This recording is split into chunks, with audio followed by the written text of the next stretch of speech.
Oke, bismillah. Bismillahirrahmanirrahim.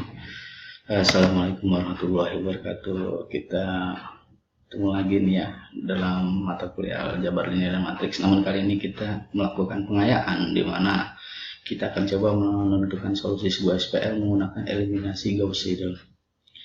Nah, tentu ini menarik ya. Baik, yang pertama kita sudah mengenal eliminasi Gauss dan Gauss-Jordan tentunya. Dan kali ini kita akan bahas Gauss-Seidel. Prinsip Gauss-Seidel ini adalah metode yang digunakan iteratif. Tentu kita tahu iteratif itu artinya kita lakukan perulangan dari suatu kondisi dengan melibatkan hasil yang sebelumnya untuk dihitung pada hasil yang sesudahnya sampai ketemu dengan suatu hasil atau suatu nilai yang konsisten.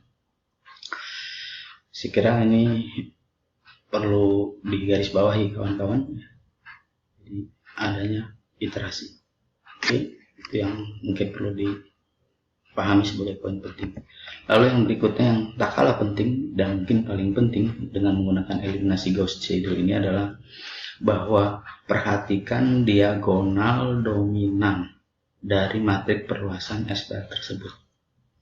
Apa sih diagonal dominan itu? Artinya entry pada diagonalnya itu lebih besar dibandingkan jumlah entry kanan kirinya. Nah, apabila kita tidak perhatikan nih diagonal dominannya, tentu hasil proses iterasinya tidak akan konvergen, namun dia akan terus ya, membesar dan tanpa ada solusi yang jelas. Nah, oleh karena itu penting juga ini ya, sangat penting bahkan untuk diperhatikan. Baik. Nah, sekarang kita coba aplikasikan. Tentukan solusi SPL berikut menggunakan Gauss-Seidel. Nah, yang perhatikan pertama kali adalah matriks dari koefisien variabelnya. Kita lihat di sini 4 ya, 3 1 4 min 3 1 2 1 min 4 dan 1 2 min 2. Nah, perhatikan pada diagonal utamanya ya. Kita lihat nih di baris kedua nih 1 ini lebih kecil dari 2 tambah min 4 ini ya. Ini harga mutlak nih, sorry, ini min 4 harusnya. Nah, oleh karena itu kita perlu apa nih yang perlu kita lakukan? Nah, ini yang perlu kita lakukan adalah eliminasi Gauss. Makanya kenapa namanya Gauss-Seidel. Tentu kita tahu eliminasi Gauss itu menerapkan operasi baris elementer. Nah, kali ini yang kita butuhkan tentu yang sesuai, yaitu kita melihat ada potensi menukar baris antara baris 2 dan baris 3. Sehingga kita peroleh bentuk matriks yang barunya seperti ini. Dan kita cek lagi 4 ya, paling tidak ada 2, walaupun yang ini tidak terpenuhi, tapi paling tidak ada 2 entry pada diagonal utama ini yang dominan. Mungkin ini yang perlu dipahami oleh rekan-rekan mahasiswa. Nah, langkah selanjutnya kita kembalikan lagi dalam SPL, sehingga SPL-nya kita rubah dari bentuknya susunannya ya, kita rubah.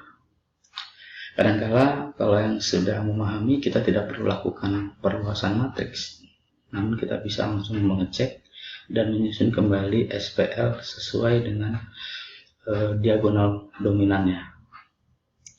Baik, sekarang dari sini kita mau ngapain lagi? Sekarang kita rubah persamaan linear dalam SPL tersebut dalam bentuk X, Y, Z berturut-turut ya. Nanti kita akan peroleh X dari sini, Y dari sini, dan Z dari sini. Dan ini hasil dari perubahannya. Ya, mungkin kawan-kawan bisa perhatikan bagaimana proses yang terjadi. Ini sedikit manipulasi aljabar. Nah, langkah selanjutnya adalah tentu kita tahu yang namanya proses iterasi itu perlu nilai awal. Nah, pada umumnya nilai awal yang kita perlukan adalah nilai 0x sama dengan Y sama dengan Z sama dengan 0. Nah, ini akan kita gunakan dalam perhitungan, namun ada beberapa yang perlu diperhatikan. Yang pertama, nilai X ini diperoleh dengan mensubstitusikan Y sama dengan Z sama dengan 0. Itu yang pertama. Yang kedua, nilai Y diperoleh dengan mensubstitusikan nilai X yang sudah diperoleh tadi itu. Ya, jangan lagi mensubstitusi X sama dengan 0. Jadi sudah mendapatkan nilai X yang baru, dan tentu saja nilai Z yang belum kita dapat masih tetap 0. Kemudian nilai Z diperoleh dengan mensubstitusikan nilai X, Y yang baru tadi ke dalam fungsi Z yang hati-hati bukan X0 yang 0. Begitu seterusnya sampai diperoleh nilai X, Y, Z yang konsisten atau konvergen ke sebuah nilai. Nah, ini langkah yang penting. Jadi semuanya penting tadi itu ya. Kita menentukan diagonal utama, sekarang kita menentukan juga nilai-nilai X, Y, Z-nya. Nah, langkah berikutnya tentu saja konyol. Kalau kita lakukan secara manual, maka kita gunakan Excel ya kali ini. Kita bisa lihat nih nilai iterasi awalnya 000 ya. Namun perhatikan, untuk mendapatkan nilai iterasi yang pertama untuk X, ini rumusannya, dan ini adalah representasi dari nilai X yang sebelumnya tadi.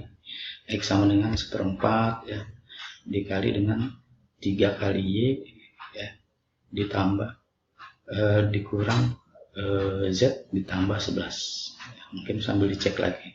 Begitu juga untuk yang Y. Nah, perhatikan yang Y ini menggunakan X-nya bukan 0 tapi X yang baru. Nah, yang Z juga tentu menggunakan nilai X dan Y yang baru. Begitu seterusnya iterasi dilakukan sampai pada akhirnya pada iterasi ke-18 kita mendapatkan nilai yang konsisten. Karena kalau kita lakukan terus akan mendapatkan hasil yang sama. Nah, dengan demikian kita sudah mendapat solusinya nih, yaitu X sama dengan 3, Y sama dengan 1, dan Z sama dengan 2. Mungkin itu yang bisa saya sampaikan kali ini. Semoga bermanfaat. Assalamualaikum warahmatullahi wabarakatuh.